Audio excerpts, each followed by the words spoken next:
ओम श्री गणेशाय नमः। बड़ों को प्रणाम और छोटों को प्यार। आज मैं आपको भगवान श्री गणेश जी की कथाएं सुनाने जा रही हूँ। मन को शांत और कथाओं को धैर्य से सुने। कथाओं को पूरा सुनने से उसका पूर्ण फल मिलता है। चलिए शुरू करते हैं। एक बुढ़िया माई थी। वह बहुत ही गरीब और अंधी थी। उसके एक बेटा और एक बहू थे। वह बुढ़िया सदैव गणेश जी की पूजा किया करती थी। एक दिन गणेश जी प्रकट होकर बुढ़िया माई से बोले, बुढ़िया माँ, तू जो चाहे मांग ले। बुढ़िया बोली, मुझे मांगना नहीं आता, कैसे और क्या मांगूं?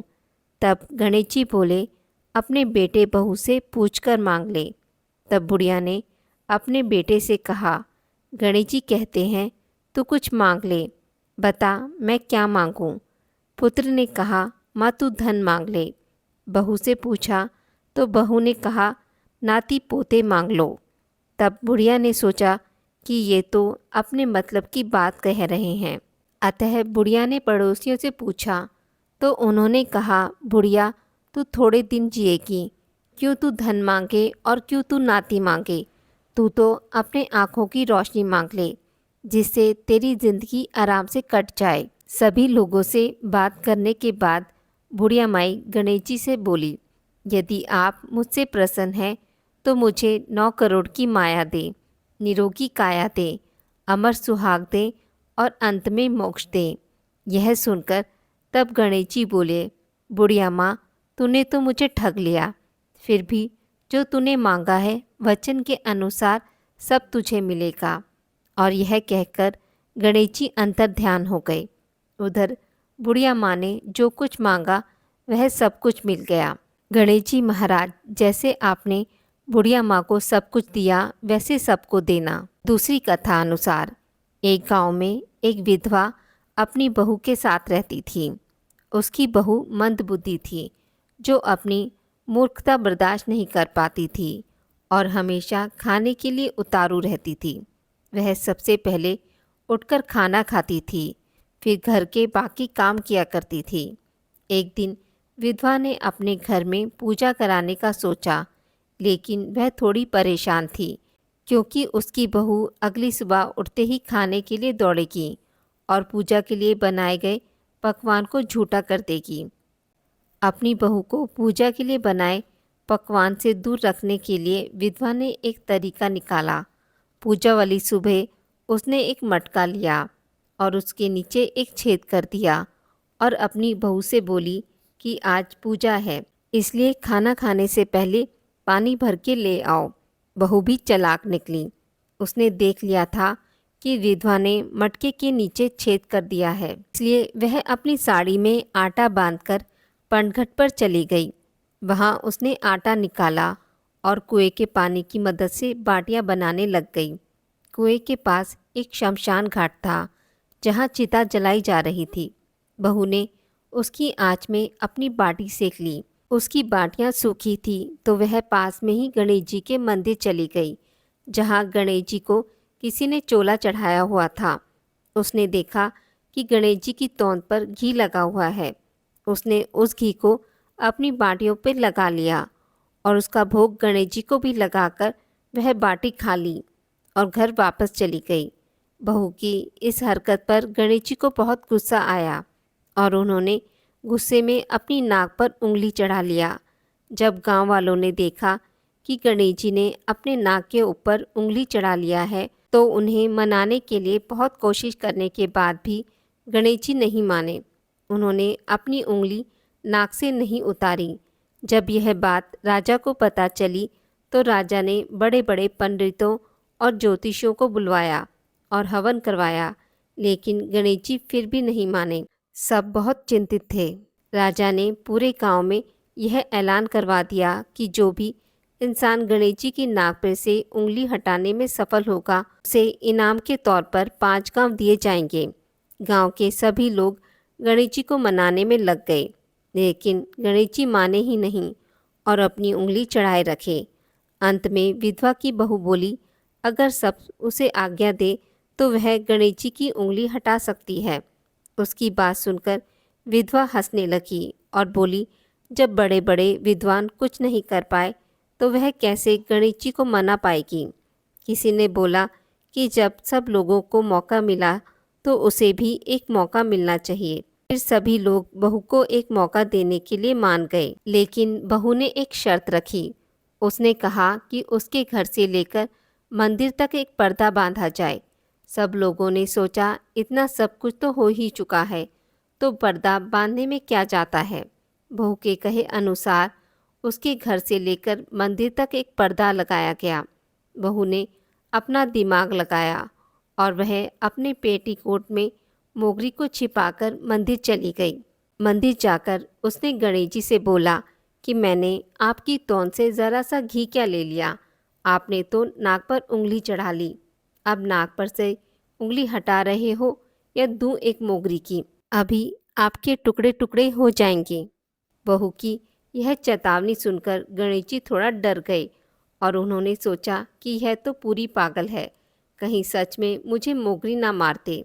गणेश जी ने बिना सोचे समझे अपनी नाक पर से उंगली हटा ली, जिसे देखकर गांव वाले खुश हो गए और बहू का जयकारा करने लगे। राजा के ऐलान के मुताबिक बहू को 5 गांव इनाम में दिए गए। इस कथा के अनुसार लोग गणेश जी भगवान से यह मांगते हैं कि वह भी उस बहू की तरह सबकी बात मान जाएं और उनकी मनोकामना पूरी कर दें। तीसरी कथा अनुसार एक समय की बात है। एक भाई बहन रहते थे। बहन का नियम था कि वह अपने भाई का चेहरा देखे बिना खाना नहीं खाती थी। हर रोज़ वह सुबह उठती थी और जल्दी जल्दी सारा काम करके अपने भाई का मुंह देखने के लिए उसके घर जाती थी। एक दिन रास्ते में एक पीपल के नीचे गणेश जी की मूर्ति रखी थी। उसने भगवान के सामने हाथ जोड़कर कहा कि मेरे जैसा अमर सुहाग और मेरे जैसा अमर पीहर सबको दीजिए। यह कहकर वह आगे बढ़ जाती थी। जंगल के कांटे उसके पैर में चुभ जाया करते थे। एक दिन भाई के घर पहुंची और भाई का मुंह देखकर बैठ गई तो भाभी ने पूछा, पैरों में क्या हो गया है।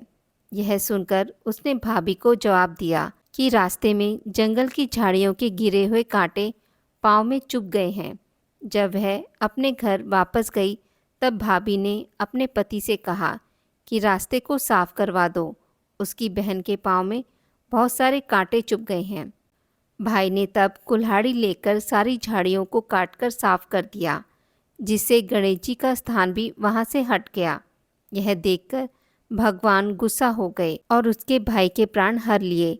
लोग जब अंतिम संस्कार के लिए जब भाई को ले जा रहे थे तब उसकी भाभी रोते हुए लोगों से कही, थोड़ी देर रुक जाओ, उसकी बहन आने वाली है, वह अपने भाई का मुंह देखे बिना नहीं रह सकती, उसका यह नियम है।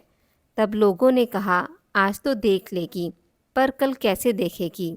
रोज़ की तरह बहन अपने भाई का मुंह देखने के लिए जंगल में निकली। तब जंगल में उसने देखा कि सारा रास्ता साफ किया हुआ है। जब वह आगे बढ़ी तो उसने देखा कि सिद्धि विनायक को भी वहाँ से हटा दिया गया है। तब उसने जाने से पहले गणेश जी को एक अच्छे स्थान पर रखकर उन्हें स्थान दिया। हाथ जोड़कर बोली, भगवान मेरा जैसा अमर सुहाग और मेरे जैसा अमर पीहर सबको देना, और फिर बोलकर आगे निकल गई। भगवान तब सोचने लगे, अगर इसकी नहीं सुनी तो हमें कौन मानेगा, हमें कौन पूजेगा। तब सिद्धि विनायक ने उसे आवाज़ दी, बेटी इस खेजड़ी की 7 पत्तियां लेकर जा और उसे कच्चे दूध में घोलकर भाई के ऊपर छींटा मार देना, वह उठकर बैठ जाएगा। यह सुनकर बहन जब पीछे मुड़ी तो वहाँ कोई नहीं था। फिर वह सोचने लगी कि ठीक है, जैसा सुना वैसा कर लेती हूँ। फिर वह 7 खिचड़ी की पत्तियाँ लेकर अपने भाई के घर पहुँची। उसने देखा वहाँ कई लोग बैठे हुए हैं, भाभी रो रही है और भाई की लाश रखी हुई है। तब उसने उन पत्तियों को बताए हुए नियम के अनुसार भाई के ऊपर छिड़क दिया। तब भाई उठकर बैठ गया। भाई बोला, बहन से मुझे तो बहुत गहरी नींद आ गई थी। तब बहन बोली, यह नींद किसी दुश्मन को भी ना आए, और उसने सारी बात अपने भाई को बता दी।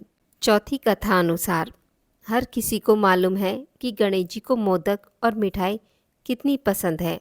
शायद इसलिए भी वो किसी के भी निमंत्रण को स्वीकार कर लेते हैं और पेट के साथ मन भरकर खाते हैं। एक बार की बात है, धनपति कुबेर ने भगवान शिव और माता पार्वती को भोजन पर बुलाया, लेकिन भगवान शिव ने कहा कि मैं कैलाश छोड़कर कहीं नहीं जाता हूँ, और पार्वती जी ने कहा कि मैं अपने स्वामी को छोड़कर कहीं नहीं जा सकती। तब उन्होंने कहा कि आप हमारे स्थान पर गणेश जी को लेकर जाओ, वैसे भी उन्हें मिठाई और भोज बहुत पसंद आते हैं। तब कुबेर गणेश जी को अपने साथ भोज पर ले गए। वहाँ उन्होंने मन भरकर मिठाई और मोदक खाए। वापस आते समय कुबेर ने उन्हें मिठाई का थाल देकर विदा किया। लौटते समय चंद्रमा की चांदनी में गणेश जी अपने चूहे पर बैठकर आ रहे थे, लेकिन ज़्यादा खा लेने के कारण बड़ी ही मुश्किल से अपने आप को संभाल पा रहे थे। उसी समय अचानक चूहे का पैर किसी पत्थर से लगकर डगमगाने लगा। इससे गणेश जी चूहे के ऊपर से गिर गए और पेट ज़्यादा भरा होने के कारण अपने आप को संभाल नहीं सके और मिठाई भी यहाँ वहाँ गिर गई। यह सब चंद्रदेव ऊपर से देख रहे थे। उन्होंने जैसे ही गणेश जी को गिरता देखा तो अपनी हंसी रोक नहीं पाए और उनका मजाक उड़ाते हुए बोले कि जब खुद को संभाल नहीं सकते तो इतना खाते ही क्यों हो।